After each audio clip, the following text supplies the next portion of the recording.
Ilustrasi babat Arya Blok. Dalam babat Arya Sentong yang dipetik dari babat Usana Jawa, menjelaskan bahwa zaman dahulu ada seorang raja Kauripan yang bernama Sri Aji Jayabaya, memiliki putra diantaranya Ratu Dandang Genis, Sri Arya Kauripan, dan Arya Damar atau yang biasa disebut Aditya Warman, yang ikut ke Bali bersama Gajah Mada pada tahun 1343. Sri Arya Damar inilah yang menurunkan Arya Belau.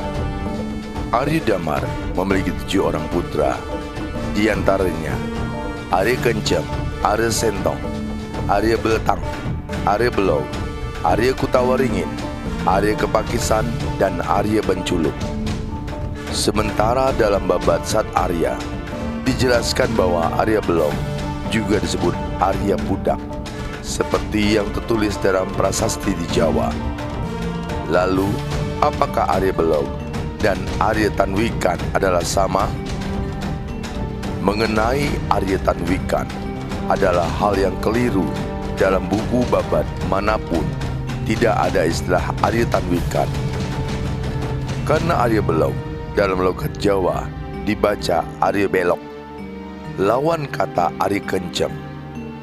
Ada orang yang mengatakan bahwa Arya Belok itu sebenarnya Arya Belau. Karena kesulitan mengucapkannya, kemudian menjadi Belau. Benarkah? Dan bagaimana sejarahnya?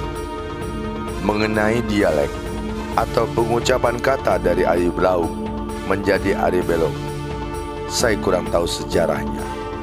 Yang jelas, Belok dalam bahasa Kawi bukan berarti bodoh, melainkan pintar. Apakah Anda ingin tahu siapa saja anak-anak dari Arya Belok? Pada zaman dahulu, ada istilah meminjam istri. Anda pasti heran mendengarnya. Konon, masih dalam babat Sat Arya dikisahkan bahwa istrinya Arya Belok pernah dipinjam oleh seorang raja yang bernama Dalam Gel-Gel Ile atau Dalam Samprangan, sampai melahirkan seorang putra yang bernama Arya Anglurah Kabe-Kabe. Sementara dari waris Arya Belok sendiri menurunkan 4 sentana dalam lontar di Puri Kabe-Kabe, yaitu Nyambuan, Nyuhan, Aseman, dan Keladian. Ada salah satu keturunan Arya Belok yang menetap di Buleleng, khususnya di Bondalem, yaitu Gusti Ngurah Arya Keladian. Kalau putra Arya Belok adalah 2 orang, yaitu satu putrinya Nyukle Brahmacari di Batur, dan satu lagi menjadi permaisuri di Pura Mengui.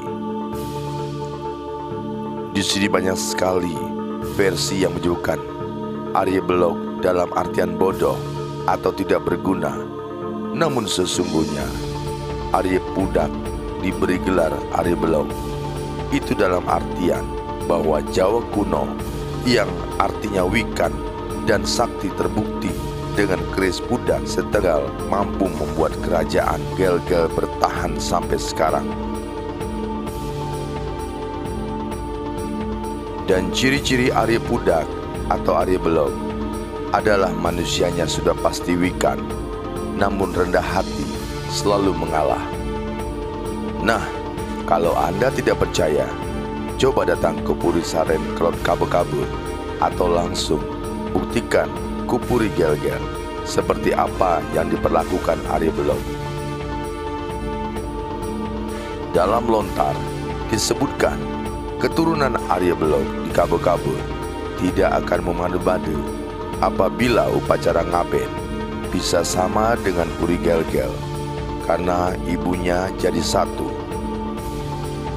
Sebagai bukti, Pura Batur Kabe-Kabe memiliki 2 meru yang tingginya sama. Satu-satunya keturunan Airlangga yang sangat tekun dalam menjalankan kesucian diri hanya Arya Pudak. di mana ujian pertamanya adalah dalam ile. Namun karena ketekunan dan keteguhan dirinya menjalankan kebrahmanan, maka istrinya diterima kembali menjadi pendampingnya. Dan beliau mendapatkan sentana 6 dan diberikan wilayah oleh Arya Anglurah Kabe-Kabe yang beliau pelihara sendiri di padukuhannya bersama istrinya yang setia.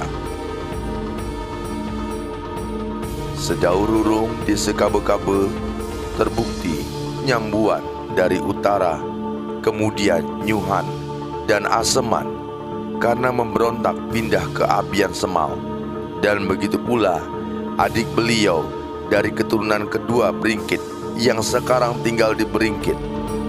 Bisa saja berpindah-pindah karena suatu hal, kemudian menetap di suatu tempat, seperti yang saya sebutkan tadi, ada di Karangasem, ada juga di Buleleng dan di tempat lain.